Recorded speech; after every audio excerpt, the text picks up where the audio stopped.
नमस्कार, मैं हूं आपका दोस्त विजय विद्रोही। आप मुझसे जुड़ चुके हैं, इसके लिए आप सबका तहे दिल से शुक्रिया। हमारे खास कार्यक्रम विजय फैक्टर में आप सबका स्वागत है। पंजाब सरकार की पोस्ट मैट्रिक स्कॉलरशिप योजना 245 करोड़ रुपए आवंटित ताकि अनुसूचित जाति के विद्यार्थियों को मिले उच्च शिक्षा। अगर मुझे ये स्कॉलरशिप ना मिलती तो शायद मैं अपनी पढ़ाई जारी न रख पाती। 2,31,000 विद्यार्थी पंजीकृत, 92 करोड़ की रकम दी जा चुकी। मैं AI/ML हमेशा से पढ़ना चाहता था। अगर स्कॉलरशिप नहीं होती तो मैं कभी भी एडमिशन नहीं ले पाता इस कोर्स में। मुख्यमंत्री भगवंत सिंह मान की कोशिशों से पंजाब बन रहा है रंगला पंजाब। आज हम बात करेंगे दिल्ली विधानसभा चुनाव के विजय फैक्टर की। चुनाव का ऐलान हो चुका है, 5 फरवरी को वोटिंग होगी, 8 फरवरी को काउंटिंग होगी। अब दिल्ली अर्ध राज्य है, पूरा राज्य भी नहीं है। वहां के मुख्यमंत्री को अपने हिसाब से ट्रांसफर पोस्टिंग तक का अधिकार नहीं है। फिर भी नजरें दिल्ली विधानसभा चुनाव पर क्यों हैं, ये जानना बहुत जरूरी है।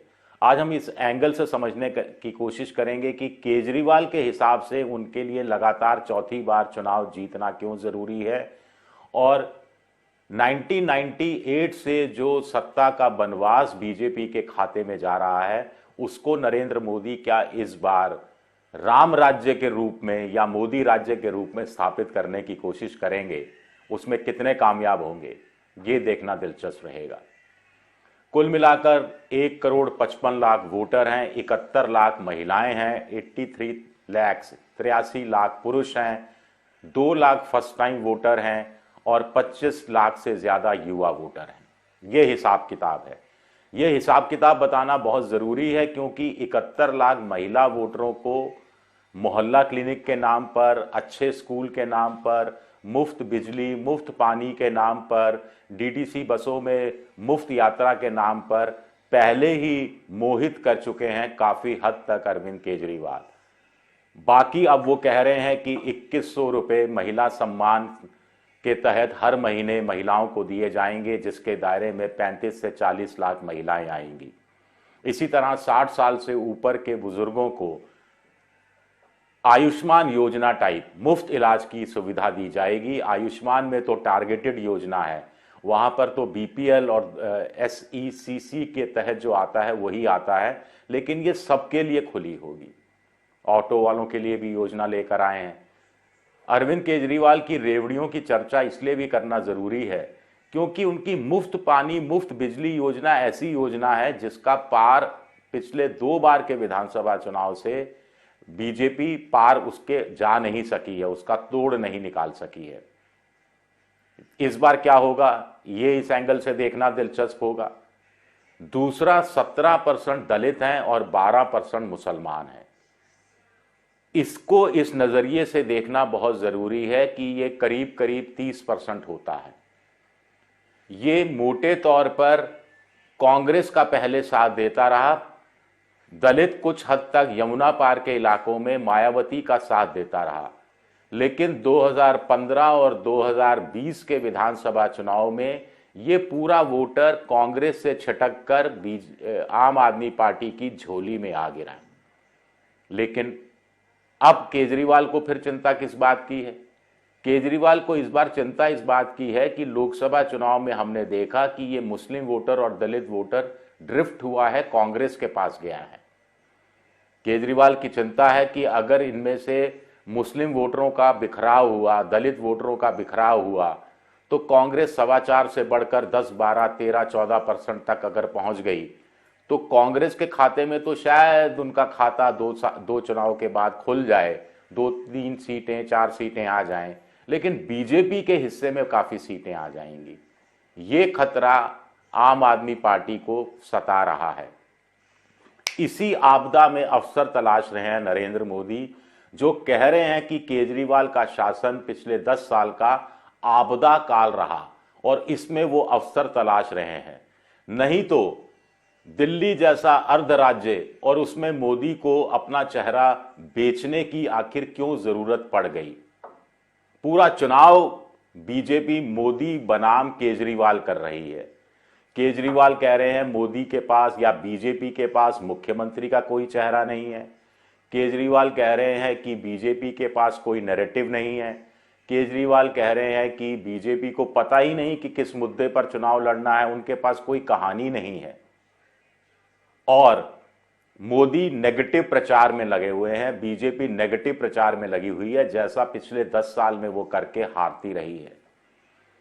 1998 के बाद से, इनफैक्ट देखा जाए तो 1993 का विधानसभा चुनाव बीजेपी जीती थी, उसके बाद वो तमाम चुनाव हारी है। 98 में, 2003 में, 2008 में, 2013 में, 2015 में, 2020 में। ये जो सूखा है, इसको पूरा करने में मोदी कैसे कामयाब होंगे, या इनको ऐसा क्या लग रहा है कि 10 साल में ऐसी क्या एंटी इनकम्बेंसी पैदा हो गई है जिसके आधार पर वो बीजेपी अरविंद केजरीवाल को हराने में कामयाब हो जाएगी। मुझे तो कम से कम शक नजर आता है आज की तारीख में, जब मैं बुलेटिन बनाने बैठा हूं। आने वाले दिनों में हालात कैसे घूमते हैं ये देखना दिलचस्प होगा। लेकिन चुनाव आयोग ने आज जो प्रेस कॉन्फ्रेंस की, इसमें बार बार जोर दिया गया वोटरों में के जो नाम काटे जाते हैं, वोटर लिस्ट से जो नाम जोड़े जाते हैं, इसी में किसी तरह की गड़बड़ नहीं होती। आम आदमी पार्टी लगातार कहती रही है कि बीजेपी एक सोची समझी सुनियोजित साजिश के तहत, जिसमें उसके हिसाब से चुनाव आयोग भी शामिल है, सेलेक्टिव मुसलमानों के नाम काटे जा रहे हैं, अरविंद केजरीवाल के समर्थकों के नाम काटे जा रहे हैं। ऐसा कुछ सोशल मीडिया वेबसाइट्स पर भी चल रहा है।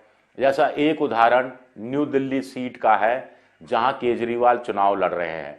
पिछली बार वो 46,000 वोटों से जीते थे और बीजेपी के उम्मीदवार को करीब 25,000 वोट मिला था, करीब करीब।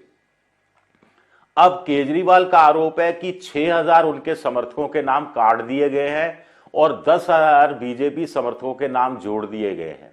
तो ये बड़ा इंटरेस्टिंग है कि 46 में से अब 41,000 रह गए समर्थक, एक हिसाब से देखा जाए मोटा मोटा अरविंद केजरीवाल के साथ, और बीजेपी के समर्थक 25,000 से बढ़कर 35,000 हो गए। फासला सिर्फ 6 लाख का। 6 लाख यानी 3 लाख वोटर इधर गए या उधर गए और पासा पलट गया। बीजेपी ने बड़े चेहरों को चुनाव मैदान में उतारा है। रमेश भिदुड़ी ने रंग में भंग डाला है। अब उनका टिकट काटा जाएगा नहीं काटा जाएगा ये देखना दिलचस्प रहेगा। जिन्होंने कहा कि कालका जी की सड़कें प्रियंका गांधी के गालों जैसी कर देंगे, बाद में उनको माफी भी मांगनी पड़ी।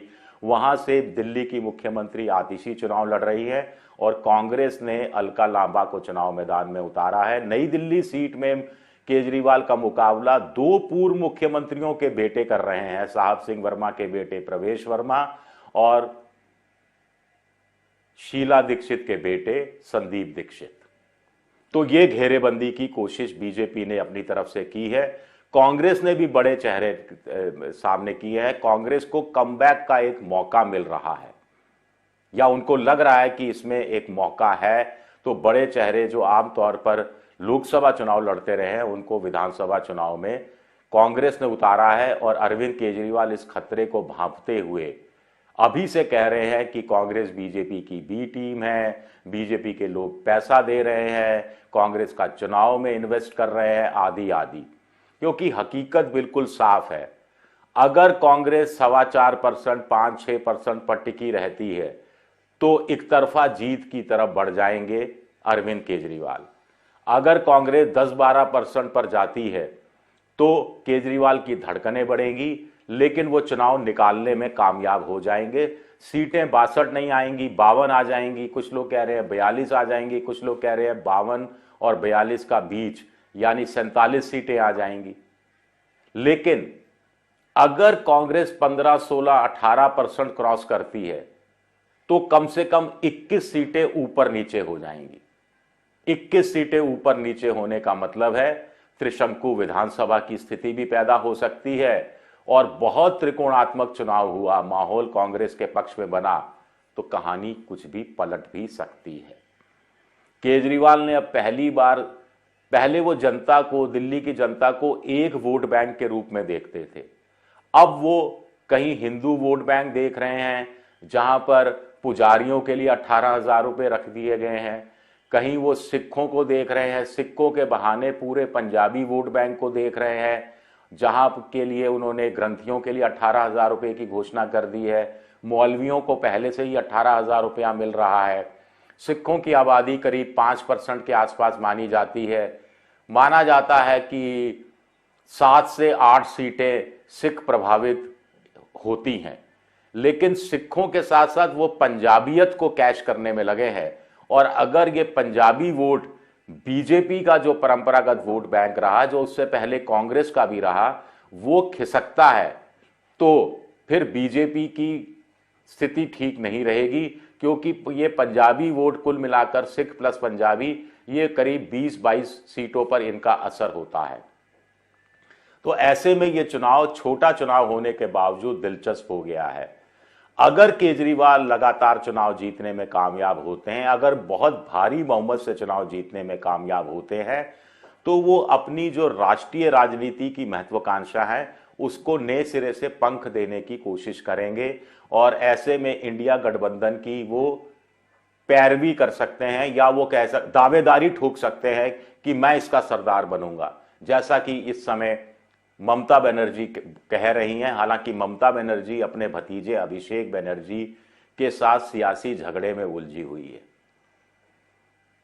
तो ये केजरीवाल की मुहिम हो सकती है। अगर बीजेपी मोदी चुनाव जीतते हैं तो मोदी के जो तर्कश है उसमें एक तीर तो आएगा ही। ये भी साबित होगा कि गुजरात माफ कीजिएगा, हरियाणा और महाराष्ट्र की जीत कोई तुक्का नहीं थी। हरियाणा में बीजेपी ने अपनी सत्ता को बचाया, महाराष्ट्र में बीजेपी ने अपनी सत्ता को बचाया, लेकिन झारखंड में वो विपक्ष में थी, विपक्ष में ही रही, सत्ता छीन नहीं पाई। दिल्ली में तो 1998 के बाद से वो सत्ता में नहीं आई है, और उस सत्ता को छीनना एक बड़ी कामयाबी हो सकता है। कुल मिलाकर चुनाव दिल्ली का दिलचस्प है। बेरोजगारी मुद्दा है, झुग्गी झोंपड़ियों का मसला मुद्दा है, आबकारी कांड मुद्दा है, शीश महल बनाम प्रधानमंत्री का नया आवास ये मुद्दा है। मुख्यमंत्री का जो निवास है शीश महल संज्ञा दी गई है, 33 करोड़ खर्च हुए। प्रधानमंत्री का जो नया आवास बन रहा है उसमें 466 करोड़ रुपया खर्च होगा। ये दोनों तरफ से आंकड़ेबाजी की जा रही है, दोनों तरफ से एक दूसरे पर आरोप प्रत्यारोप लगाए जा रहे हैं। और रमेश बिधूड़ी जैसे लोगों के बयानों पर चुनाव आयोग ने रोक नहीं लगाई।